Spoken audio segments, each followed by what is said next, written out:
Halo, Assalamualaikum warahmatullahi wabarakatuh. Ketemu lagi kita di playlist tutorial belajar seri Machine Learning. Kali ini di episode vlog ke-90. Tema video ini adalah ROC versus AOC dengan dependensi konsep regresi. Jadi buat kalian yang belum paham tentang konsep regresi logistik, silahkan cek video yang linknya ada di atas ini. Alright, kita mulai aja. Jadi ROC atau Receiver Operating Characteristic adalah semacam alat ukur performance untuk classification problem dalam menentukan threshold dari suatu model. Contohnya pada logistic regression, default dari thresholdnya adalah 0,5. Apakah 0,5 ini threshold yang terbaik? Well, ya kalau distribusi peluangnya seperti ini ya. Atau yang model seperti ini juga bisa. Ini kalian bisa lihat, ini ada TNTP, FNFP itu namanya confusion metric. Nanti kita bisa cek di materi yang berikutnya. Nah, kita kembali ambil contoh tikus seperti yang di video yang sebelumnya tentang peluang obesitas seekor tikus. Jadi masuk akal sih kalau semakin berat seekor tikus itu maka semakin tinggi peluang tikus itu obesitas. Karena kita bicara peluang, artinya ada juga tikus yang berat banget tapi nggak obesitas. Mungkin itu tikus yang suka nge-gym, jadi badannya otot semua. Kalau diplot peluangnya dan ditambah garis regresi logistik, jadinya kayak begini. Jadi yang biru itu ada 4 tikus obesitas, sementara yang merah itu tikus normal. Nah, kita lihat jika kita tentukan thresholdnya sebesar 0,5, maka untuk sampel tersebut kita punya 3 true positif, 1 false positif, 3 true negatif, dan 1 false negatif. Nah, inilah yang namanya confusion metric. Ini gunanya memetakan predicted dan aktual dari hasil mapping threshold.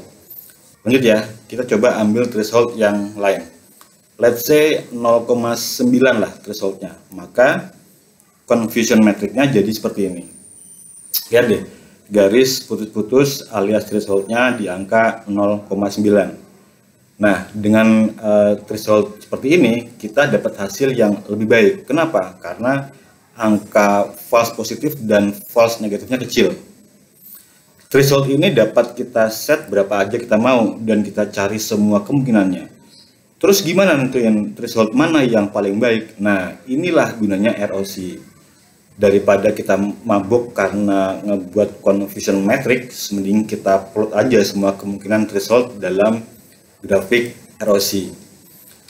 Caranya dengan memetakan setiap threshold dengan rumus. Jadi kalian bisa lihat sumbu Y merepresentasikan true positive rate, sementara sumbu X itu merepresentasikan false positive rate, di mana rumus untuk true positive rate atau recall atau sensitivity sama dengan true positif dibagi true positif plus false negatif, dan specificity sama dengan true negatif dibagi true negatif plus false positif.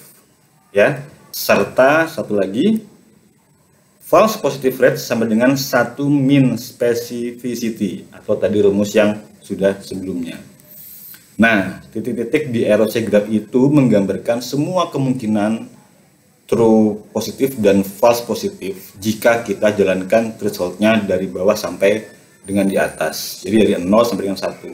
Sekarang kita mulai coba dari threshold yang paling bawah yaitu 0. Jadi dengan kata lain kita klasifikasikan semua tikus itu adalah obesitas, maka confusion metricnya akan tampil ya seperti yang di situ. True positif dan false positif kemudian diplot ke graf.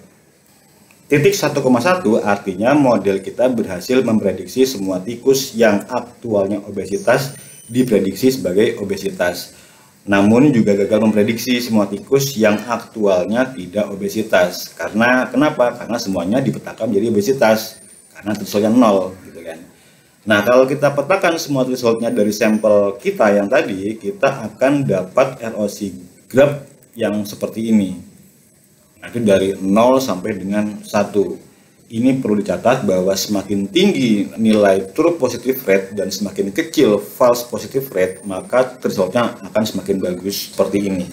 Sekarang kita bicara tentang AUC atau area under the curve, atau juga ada yang menyebutnya sebagai kurva ROC. Nah, AUC ini membuat kita mudah dalam membandingkan model satu dengan yang lainnya. AUC adalah luas area di bawah kurva ROC, atau mungkin juga namanya integral dari fungsi ROC kali ya.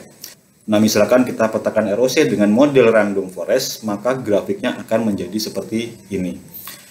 Dan kita harus memilih model yang AUC-nya paling besar, karena untuk setiap titik dia memiliki true positif lebih tinggi dan atau false positif yang lebih rendah.